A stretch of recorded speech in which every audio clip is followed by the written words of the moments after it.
ஓம் சக்தி. ஜெய் கணேஷா, ஜெய் வராகி. ஸ்ரீவராகி பக்தர்களுக்கான கேள்வி பதில். ஸ்ரீவராகி soul purity என்ற இந்த யூடியூப் சேனல் மூலமாக உங்களை சந்திப்பதில் மிக்க மகிழ்ச்சி அடைகின்றேன். என்னுடைய வார்த்தைகள் உங்களுக்கு பலம் சேர்க்கும், வராகி அம்மாவுடைய வலிமை சேர்க்கும் என்று சொன்னால் அதற்கு நான் என்றும் ஸ்ரீ வராகி அம்மனுக்கு கடமைப்பட்டுள்ளேன் என்று சொல்லிக்கொள்வதில் பெருமகிழ்ச்சி அடைகின்றேன். ஸ்ரீ வராகி சோல் பியூரிட்டியில் தினமும் உங்களுக்கான பதிவுகள் வந்து கொண்டிருக்கின்றது. ஸ்ரீ வராகி அம்மாவனுடைய அருளை பெறுவதாக இருந்தாலும், வராகி அம்மனுடைய சம்பந்தப்பட்ட கேள்விகளாக இருந்தாலும் தொடர்ந்து இந்த பதிவுகளை காண்பதற்கு நீங்கள் ஆசைப்பட்டீர்கள் என்று சொன்னால் ஸ்ரீ வராகி சோல் பியூரிட்டி என்கின்ற இந்த சேனலை சப்ஸ்கிரைப் பண்ணுங்கள், பெல் ஐக்கான் பட்டனை ப்ரெஸ் பண்ணுங்கள். அதே போல் ஸ்ரீ வராகி சோல் பியூரிட்டி என்ற இந்த யூடியூப் சேனலில் போனீங்கன்னா வீடியோஸுன்ற பதிவில் நீங்கள் கிளிக் பண்ணிங்கன்னா தொடர்ச்சியான என்னுடைய முந்தைய பதிவுகளும் தற்போதைய பதிவுகளும் இனி வரும் பதிவுகளை பார்க்கலாம் என்று சொல்லிக் கொள்ளுகிறதில் பெருமகிழ்ச்சி அடைகின்றேன். ஓம் சக்தி. ஜெய் வராகி அம்மா. வராகி அம்மா என்றுமே நமக்கு வெற்றியும் ஜெயித்தையும் தர வேண்டும் என்று வேண்டிக் கொள்கின்றேன். ஸ்ரீ வராகி வந்தும் கூட கஷ்டம் அகலவில்லை என்று என்னுடைய பதிவை பார்த்துவிட்டு சில கேள்விகளை எழுப்பியிருக்கிறீர்கள்.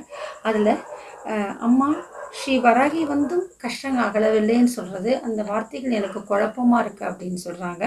அது என்ன அர்த்தம் அப்படின்னா, அந்த அந்த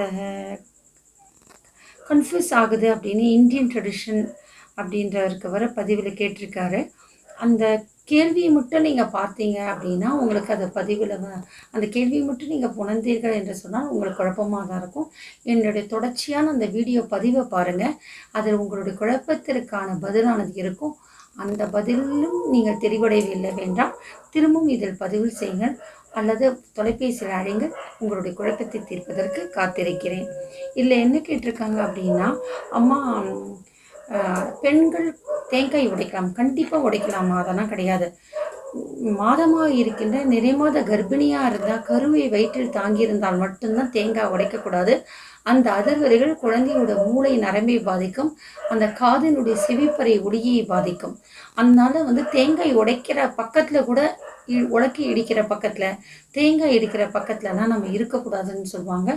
மாதம் கருவுற்று இருப்பவர்கள் மட்டும்தான் தேங்காய் உடைக்கக்கூடாதே தவிர எல்லா பெண்களுமே பூஜை செய்கின்ற அனைவருமே நம்ம தேங்காய் உடைக்கலாம். நம்ம சூறக்காய் கூட நம்ம உடைக்கலாம், தவறு கிடையாது.